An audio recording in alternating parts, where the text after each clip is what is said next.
Hi, I'm Alexis, and if you know me, you know I love a good bowl of mac and cheese. I've had many varieties of mac and cheese over the years, and everyone has their favorite recipe. It's really one of those dishes that is so customizable. You can use different cheeses, different spices, different pasta. It's really like choose your own adventure. I'm gonna show you my recipes for a 3-minute, 30-minute, and 3-hour mac and cheese. So you can make a bowl of mac and cheese, whether you have a few minutes or a few hours. First up, we've got a 3-minute mac and cheese. It actually takes a little longer than 3 minutes, but it's really fast. You can do this in a mug, you can do it in a bowl. It's great for dorm rooms. It's really simple and it's actually like shockingly good. First up, I'm going to add my dried pasta along with some water. I'm gonna let the pasta cook for about 2 minutes. If it needs more time, I'm gonna add another minute. And because it's in a mug, it should go pretty quickly. Okay, so my pasta is about al dente right now. And over here, I've got some pre-shredded cheddar cheese. It's good to use pre-shredded cheddar cheese for the microwave because it actually has some cornstarch already in it, which is gonna help make a creamier sauce. I'm adding a little more to like really solidify it together. You don't want the cheese to separate. Salt, pepper, so tiny. Add it to the cheese and add the cheese and the milk in. Just give that a little stir.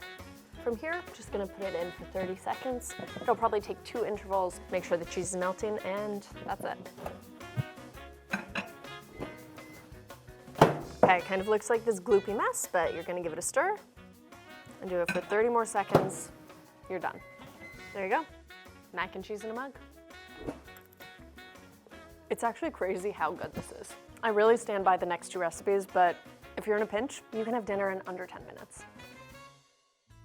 The second mac and cheese is a stovetop mac and cheese, which is pretty common. It's really easy to do, great weeknight option. I'm gonna use a lot of these orangey cheeses to get that classic all-American mac and cheese. For this version, I'm going to hand grate my sharp cheddar, Gouda, and I've got Monterey Jack. Monterey Jack doesn't have a lot of flavor, but it's really good for creating this like ooey gooey traditional mac and cheese. The next step in our mac and cheese is making a bechamel, which sounds scary, but I promise is super easy. First up, take your butter and melt it. You know, I think the internet will probably hate me for this, but I have never eaten Kraft mac and cheese. People get really upset when I tell them that. Once the butter's melted, you're going to add your flour. And this process is actually called making a roux. You're cooking the flour off for 1 to 2 minutes until it gets slightly golden. And you wanna make sure that you continuously whisk so that the flour doesn't burn in places. This looks great. It's nice and golden brown. You're gonna add your milk. And so once you add the milk, then it becomes a bechamel. A roux is the base, bechamel is the sauce. And I'm gonna add some ground mustard, paprika, pinch of salt, and some pepper. I always feel like this part is pretty magical as the bechamel comes together. At first, it looks like nothing. It just looks like seasoned milk. But as you keep stirring, it'll slowly begin to thicken. And you're gonna cook it for 8 to 10 minutes until it can coat the back of a spoon. It's gonna look like a thicker sauce. It's bubbling, it's thick. Now, cheese time. So adding the Monterey Jack, Gouda, and the cheddar. And it's gonna get like super cheesy. I've got some cooked pasta, but you wanna make sure that you're doing this at the same time so that your pasta is ready to go as soon as the cheese is. Ooh. And then give it a stir. That's it, stovetop mac and cheese. Oh my God, it's so cheesy.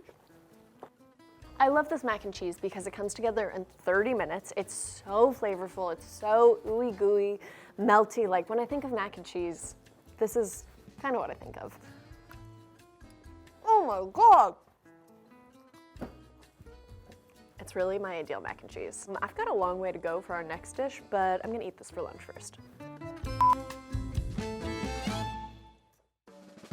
I'm finally onto the 3-hour mac and cheese, which is so indulgent, it's so rich. Really, if you have some time, this one's worth making. This is the perfect dish for a holiday, for a dinner party, something where you want to put a little more time and effort into it. The first step to this mac and cheese is making garlic confit and garlic oil. I'm gonna add my olive oil to a pan and just warm it through over medium heat. Next up, garlic. So I've got to peel all these cloves. A really easy way to do that, you can take your chef's knife You just want to do it enough so that the peel is going to come easily off of the garlic clove. Last clove of garlic, my oil's heated, and just adding the cloves in. And I'm just gonna simmer it for about 45 to 55 minutes until the garlic is super tender and the oil is infused. It already smells so good in here. Garlic oil actually stays good for about a month in the fridge. You can use the oil for roasting veggies, you could use it in a salad. Just take this and do whatever you want with it. We're making liquid gold right here. I'm just gonna let this go and get started on the next part. Next up is making homemade breadcrumbs. So, loaf of bread, and all you're gonna do is tear it up. And you wanna do pretty small pieces. Look, if you have time, making your own breadcrumbs is totally worth it. I will admit that it is something that I usually don't do myself. But if you don't wanna do it, you can use panko or you could use regular breadcrumbs. The sourdough smells so good. It's gonna make great breadcrumbs.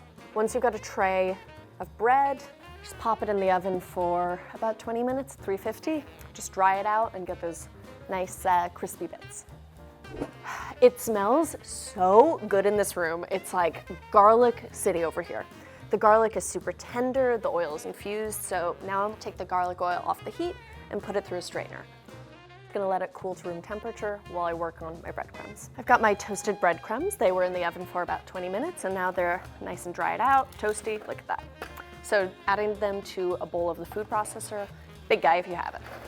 Okay, so ready to blitz. I want the breadcrumbs to be mostly fine with a few bigger chunks. So for this recipe, I need about 2 cups of breadcrumbs. Like that, so there's one. It's a loose interpretation of 2 cups. So you can see with these breadcrumbs that they're mostly fine on the bottom, but then there's some bigger pieces up top. I personally like the uneven texture, but you can make them more fine at home if you want to.